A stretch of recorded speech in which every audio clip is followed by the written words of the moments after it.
ni ajira, michezo ni uchumi.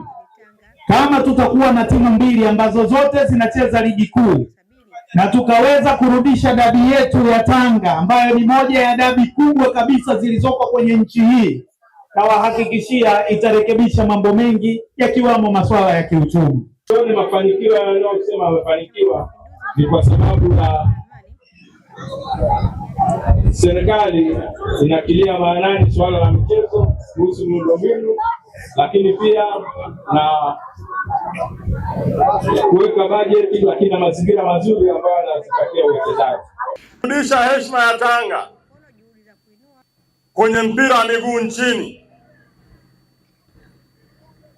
Simba na Yanga na zile klabu nyingine ambazo sasa zimeshaanza kuwa kubwa kama Azam na nyingine wataelewa Tanga kweli ndiko mpira wa miguu ulipozaliwa katika Jamhuri ya Muungano wa Tanzania. Hili naomba niwashukuru sana wale wote ambao walichangia kwa ajili ya kukamilisha lengo langu.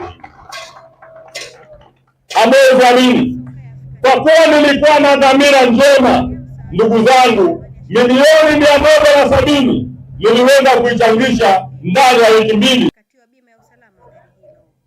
Leo namshukuru sana Mwenyezi Mungu kuitimiza ahadi yangu ile niliyoahidi ndugu zangu African Sports.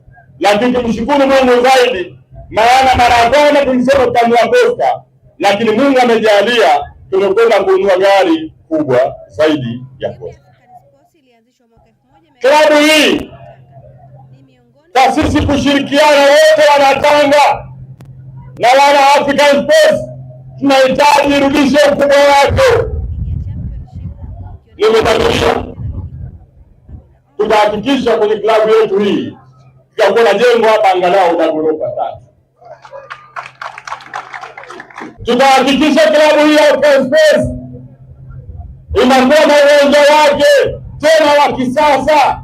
Tukirudi ligi kuu, basi hii itakuwa kuendea mazoezini, tutanunua basi kwa nyingine yenye hadhi na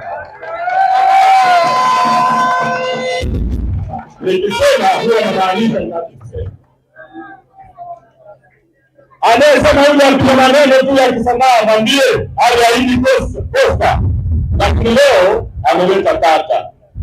Tukisema tutaweza kujenga jengo hapa la ghorofa 3 tunaweza. Tumeunua, lakini imetakiwa bima ndogo ya kutoka Dar es Salaam na kufika hapa. Lazima tuitatie bima kubwa, hatuwezi jua ya Mungu. Na nimeulizia ile jamaa bima yake sisi na milioni 10 kasoro kidogo hivi au 10 na kidogo. Nitawakabidhi leo African Sports na milioni 10 kwa ajili ya bima hiyo hapa. Lakini pia najua klabu yetu hii wachezaji sana wanakuwa wasafiri, baada ya kuwa basi tunalo kwa kuanzia, msije mkabeza mafuta, nitawapa na milioni 20 leo.